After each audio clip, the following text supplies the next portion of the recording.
はい、皆さんこんにちは、しもゆです。今日は最近買ったお財布の紹介をしていきたいと思います。タイトルに書いたように、なぜエシカル財布によって金運爆上げなのかや風の時代に必要なのかも最後の方で私の見解を語っていますので、ぜひ最後までご覧ください。それではまず、お財布のご紹介の前に、なぜお金に余裕のない私がこのタイミングでお財布を買い替えたのかというと、理由は2つあります。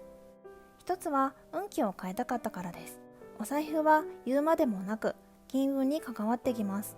黄色の財布を持つといいとか、吉日に財布を変えるといいとかいろいろ言われていますよね。私もバッチリその風水的な考え方を採用して一粒万倍日に金色の財布を買い、次の一粒万倍日に財布を変えました。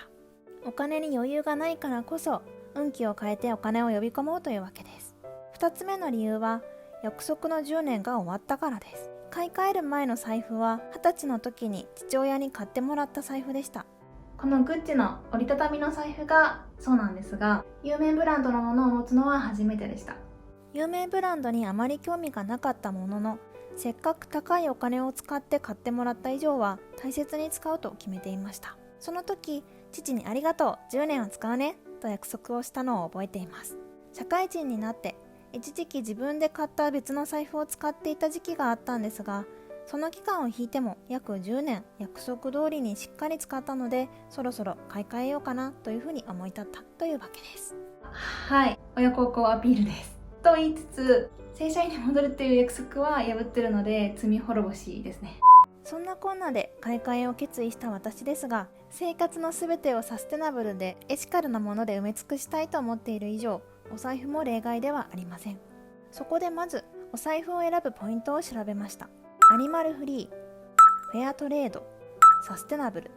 この3つがメインになってくると思います。1つ目のアニマルフリーはその名の通り動物を使っていないという意味で、ヴィーガンの動物愛護の考え方にのっとっています。動物の皮の代わりに植物由来の皮や合成皮革などを使ったものかどうかがポイントです。フェアトレードはフェアなトレード、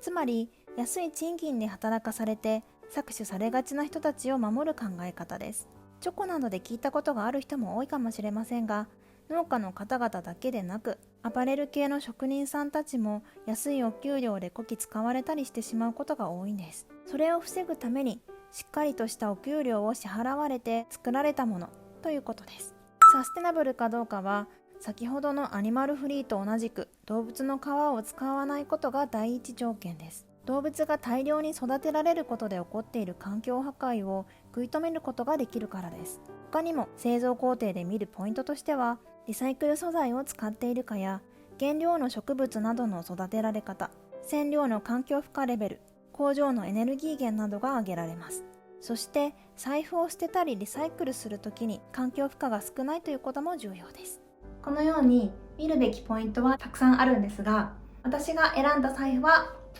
こちらです。ふみこださんのお財布ですね。こちらで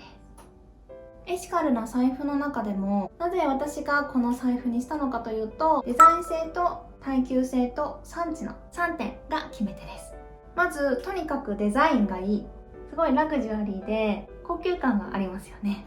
こんな感じですね。中身はこんな感じで可愛い感じになってます。見えるかな。こんな感じですね。エシカルなお財布ってまだメーカーが少ないっていうのもあると思うんですけど、シンプルなものやカジュアルなデザインのものが多いんです。でもこのふみこださんのお財布はデザインが本当に一般的な有名ブランドにすごい似てて、本当に高級感のあるものですよね。それがすごいいいなと思って買いました。エシカルでもデザインにだって妥協したくないというのが私のモットーです。耐久性がしっかりしていて汚れもつきにくいというのも選んだポイントです。他の植物由来の生地だとどうしても耐久性が低いというデメリットがあるそうなんですが、ふみこださんの生地は耐久性が高く長く使えるそうなんです。すぐに使えなくなってしまって買い替えになってしまっては、それこそサステナブルではないですよね。産地は日本で、素材もパーツも縫製も全て日本の職人さんが作っているものだそうです。そこも素敵だなと思い決め手になりました。日本の伝統技術や職人の技、美意識というものにも私は興味がありまして、それを守っていきたいですし、世界にも発信したいと思っているので、まさにその思いが重なっているんです。ちなみに日本で作られたものを使うというのはそれだけでエコでもあるんですが、それはなぜかご存知でしょうか？そう、答えは簡単です。長距離輸送の回数と距離が少ないからです。輸入品であれば船もしくは飛行機で運ばれてくると思いますが、その船か飛行機に使われる燃料はまだまだ石油などの化石燃料を多く使われています。そのため二酸化炭素をはじめとした地球温暖化や環境負荷の大きい物質が排出されてしまうんです。でも日本で作られたものを使えば船や飛行機で運ばれる距離や回数が少なくて済みますよね。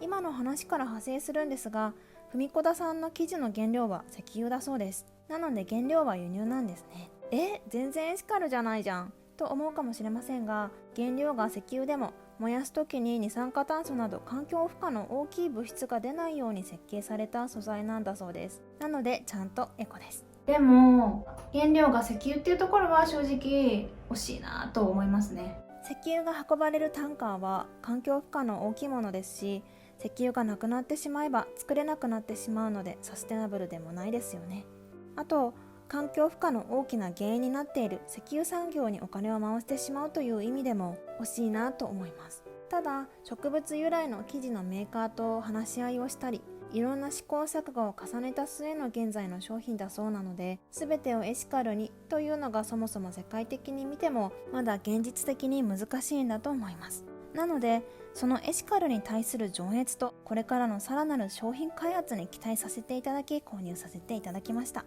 では最後にタイトルの金運爆上げと風の時代に持つべき理由についてお話ししたいと思います。エシカルなものを買うと金運がなぜ上がるのかですが、そもそも金運はどんな人が上がりやすいと思いますか？お金というのは人がもたらすものです。たくさんの人を喜ばせることでお金が回ってきます。風の時代と呼ばれる今の時代は特にコミュニケーションや知性などの目に見えないものを中心として個を大切にする時代だと言われますよね。そんな時代に作り手一人一人のことを考え、地球や生き物のことも考え、みんなが幸せになるようにお金を循環させようとエシカルに考えている時点で、風の時代に合った人の喜ばせ方を実践しようとしているということなんです。エシカルなものを買うから金運が上がるのではなく、そのエシカルな考え方と行動自体が風の時代に金運を上げる秘訣だということです。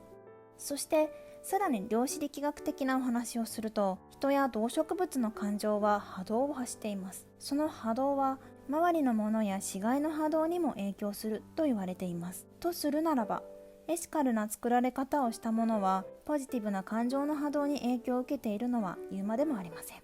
つまりエシカルな作られ方をしたものはそうでないものに比べて高い波動を持っていると考えられます。その波動が持っている人の波動にも良い影響を与えてくれるという可能性もあるというわけです。といってもあくまで脳科学やスピリチュアルをもとにして私が考える理論なので、信じるか信じないかはあなた次第です。はい、ということで今日はお財布の紹介をしてきました。お財布の中身は今回は触れる時間がなかったので、今後の動画で撮っていきたいと思っています。ポイントカードやレシートはエコなのかとか、電子マネーと現金どっちがサステナブルなのかとか、